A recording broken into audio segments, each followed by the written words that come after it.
मैं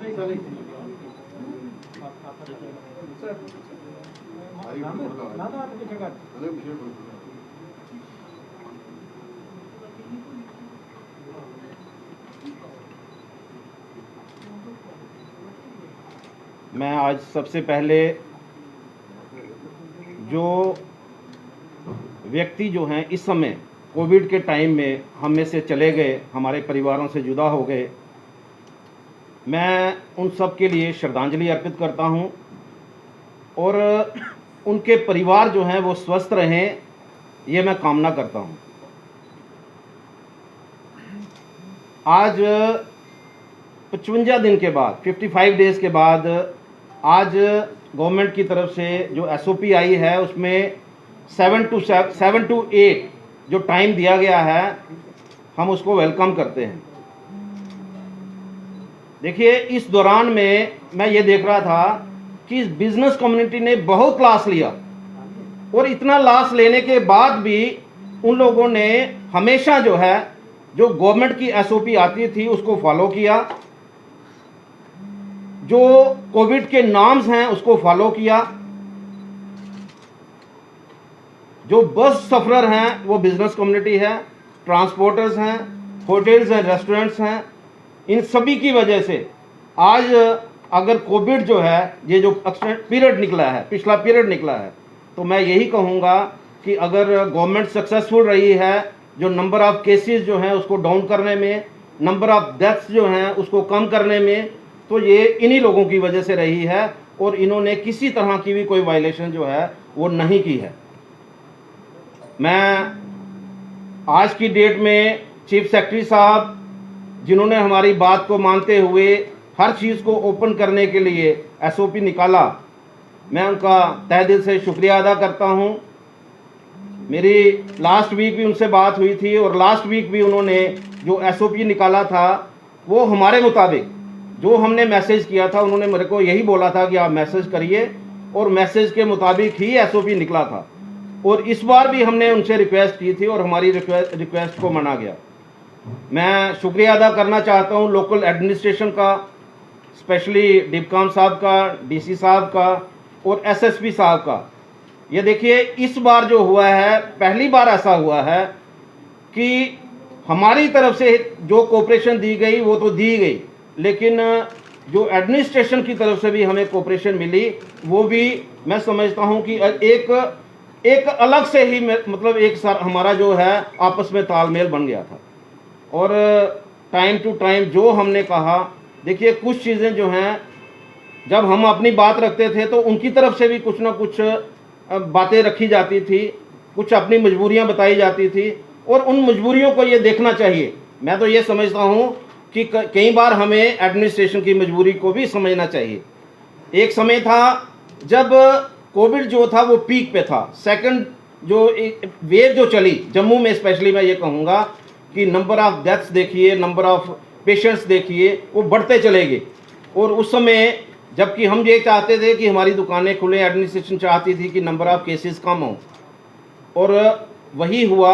लेकिन जो कोऑपरेशन हमारी तरफ से मिली और जो कोऑपरेशन उनकी तरफ से हमें मिली, मैं उसको याद करके यही कहूँगा कि जिस तरह की कोऑपरेशन हमेशा बनी रहे एडमिनिस्ट्रेशन में और जो डिफरेंट एसोसिएशंस और डिफरेंट ऑर्गेनाइजेशंस हैं। मैं इस दौरान में यही कहूँगा कि जिस तरह का एक एटमॉस्फेयर रहा सबके लिए, DC साहब अप्रोचेबल रहे, डिपकॉम साहब अप्रोचेबल रहे, SSP साहब अप्रोचेबल रहे। और इसके अलावा मैं ये भी कहूँगा कि जिस तरह से अलग अलग SHOs जो हैं, DSP हैं, SP हैं, उन्होंने भी हमारी बात को मानते हुए, कई बार कुछ लोगों ने वायलेशन की होगी, लेकिन जब हमने उनको अप्रोच की और उन्होंने हमारी बात को मानते हुए और उन लोगों को रिलीज़ किया। मैं आपके माध्यम से एक पॉइंट जो है वो ज़रूर रेज करना चाहूँगा। मैंने SSP साहब को भी कहा है कि इस दौरान में जो वायलेशंस हुई हैं, अगर किसी के ऊपर FIR लगी है तो प्लीज़ उनको कैंसिल करिए और उनको इस सारे प्रीव्यू से रिलीव करिए। ये बात मैंने SSP साहब से कही है, डिपकॉम साहब से भी कही है। तो हम यही चाहेंगे कि ये चीज़ें जो हैं, जो FIR लगी हैं, वो कैंसिल हों। इसके साथ साथ मैं आज की डेट में, क्योंकि इस एसओपी में सभी को टच किया गया, लेकिन एक सेक्शन जो है उसको टच नहीं किया गया। उसमें होटल्स, रेस्टोरेंट और बैंक्वेट हॉल्स। मैंने डीसी साहब से भी बात की, डिपकाम साहब से भी बात की है, भाई इनको भी कम से कम देखिए। सांबा में आज मैं पढ़ रहा था वहाँ का, तो उन्होंने 50% तक जो है परमिशन दी है इस होटल्स की और रेस्टोरेंट की। तो यही हमारी डिमांड है कि एटलीस्ट जो ढाबे हैं, रेस्टोरेंट्स हैं, ये बैंक्वेट्स हैं, इनको भी परमिशन दी जाए ताकि ये भी जो है अपना रूटीन का काम कर सकें।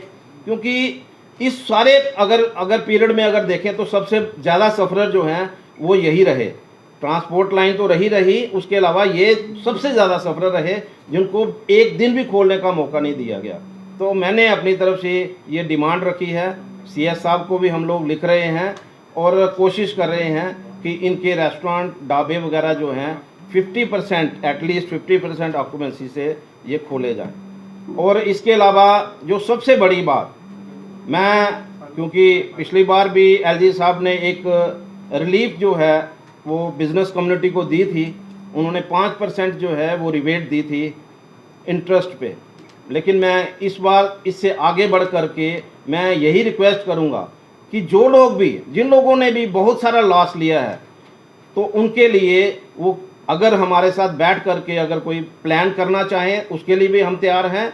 लेकिन अपनी तरफ से वो कोई ना कोई रिलीफ जो है वो एक उनका जो एजेंडा है वो होना चाहिए कि जो लोग बिल्कुल काम नहीं कर सके, जो लोग गरीब लोग हैं, जो छोटे बिजनेसमैन हैं, जो ट्रांसपोर्ट लाइन में काम करने वाले ऐसे लोग जो अपनी किस्तें नहीं भर सके हैं, तो उनके लिए एक स्पेशल रिलीफ जो है, पैकेज जो है वो गवर्नमेंट की तरफ से दिया जाए।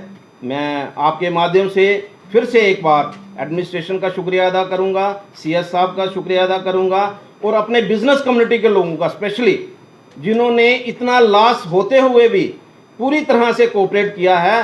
और एक चीज़ जो है मैं यही रिक्वेस्ट करूंगा अपने बिजनेस कम्युनिटी के लोगों को कि जो कोविड नॉर्म हैं उसको ज़रूर फॉलो करें और करवाएं। सिर्फ करें ही नहीं, उनको करवाएं भी। अगर मार्केट में कोई ऐसा व्यक्ति आता है जो कोविड के जो नॉर्म्स हैं उसको फॉलो नहीं कर रहा, तो वो उसको पकड़ करके उसको फॉलो करवाएं। धन्यवाद। अरुण जी एक सवाल आपसे। अरुण जी, राजेंद्र जी बोल रहा हूँ टेपन से। आपने इस प्रेस कॉन्फ्रेंस में आपने कोई rebate businessman, industrialist, power cut, interest, bank loans, EMI, मुलाजमों की तनख्वाह और भी कई अखराजात हैं, आपने गवर्नमेंट के सामने इसके बारे में कुछ भी नहीं कहा है। क्या कहना चाहते हैं आप? देखिए, एक बात मैं आपके माध्यम से जरूर कहना चाहूँगा, ये जो इंटरेस्ट रेट की बात आ रही है, जो इंडस्ट्री के जो पैकेज की बात आ रही है, जो अदरवाइज जितने भी लॉसेस हैं, कल हमने एक मीटिंग अरेंज की हुई है डिपकाम साहब के साथ और उसमें ये डिपार्टमेंट के लोग भी आ रहे हैं। देखिए, मैंने आज इसलिए सिर्फ एक बात कही है कि गवर्नमेंट जो है वो रिलीफ के बारे में सोचे। तो रिलीफ की जब बात आएगी तो उसमें ये सारी चीज़ें कवर होंगी। तो हम अपनी तरफ से आपको अश्योर कर रहे हैं कि ये जो इश्यूज़ हैं ये हम लोग सिर्फ डिपकाम साहब के साथ तो हम डिस्कस करेंगे ही, एलजी साहब से भी मौका मिलेगा, सीएस साहब से भी मौका मिलेगा, जहाँ जहाँ हमें मौका मिलेगा हम इस चीज़ को लेंगे। अरुण जी जिम वाले अभी भी इंतजार कर रहे हैं कि उनको कल जो गाइडलाइंस आई हैं उनके बारे में नहीं सोचा गया। और कुछ लोगों का मानना ये भी है कि देखिए, जहाँ एडमिनिस्ट्रेशन सोचती है कि रेवेन्यू जनरेट होता है, शराब की दुकानों के बाहर भीड़ सबने देखी, लेकिन जिम के अंदर क्या उस तरह महिमा लग सकता है? जिम वालों के बारे में कब सोचा जाएगा? क्या सेहत जो इंसान जिम में बनाना चाहता है वो ज़्यादा बेटर है या ज़्यादा शराब पीकर सेहत बिगड़ती है? सरकार का ध्यान उधर ज़्यादा। देखिए, बिल्कुल आपने सही बात कही और यही बात जो है हम समझाने की कोशिश कर रहे हैं। मैंने आपको पहले ही बताया कि मैंने ये जो 4 इशू हैं, स्पेशली ढाबे वाला, रेस्टोरेंट वाले, होटल्स वाले, जिम वाले और बैंक्वेट हॉल वाले, ये क्योंकि यही इस सारे एसओपी में नहीं है, तो मैंने अपनी तरफ से डीसी साहब से भी बात की है, डिपकाम साहब से भी बात की है, सीएस साहब से भी मैं बात करने वाला हूँ, क्योंकि मैंने डॉक्टर जितेंद्र से भी बात की थी कि मैंने कहा आप भी अपना जो है पावर का इस्तेमाल करिए और कम से कम जो लोकल एडमिनिस्ट्रेशन है उनको ये कहिए कि ये सारी चीज़ें ओपन के परमिशन दीजिए, क्योंकि सभी जगह अगर हम देखें नेबरिंग स्टेट में तो सभी जगह ये सारी चीज़ें ओपन हैं, चाहे उसमें कैपेसिटी कम रखी हुई है, कोई बात नहीं। अब जैसे रेस्टोरेंट की बात आती है 50% पे आप करिए ना, उसमें कोई दिक्कत की बात नहीं है। हमारी तरफ से ये डिमांड जो है हमारे ध्यान में है, और ये कल जो है ये एक मेजर इशू है हमारा, कल की मीटिंग में हम लोग ये भी रेज करना है। अरुण जी, एक बहुत ही महत्वपूर्ण सवाल है मेरा। हाल ही में हमने देखा कि जेडीए द्वारा जो है नया बस स्टैंड बनाया गया है, लेकिन वहाँ पर जितने भी शॉपकीपर्स हैं उनकी शिकायत ये है कि अभी भी उस बस स्टैंड को चालू नहीं किया गया है। लोडिंग अनलोडिंग जो है अभी भी बाहर से हो रही है। इससे ना ही अंदर कोई पैसेंजर आता है, ना ही बस आती है, और उनका शटर ऊपर ही नहीं हो पा रहा है।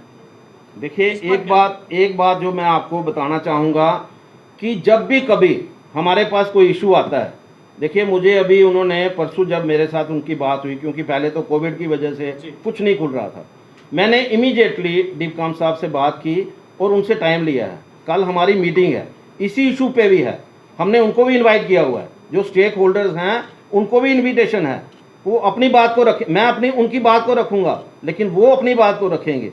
हमने ऐसा एक सिस्टम बनाया हुआ है कि स्टेक होल्डर जो हैं उनको पहले बुलाना है।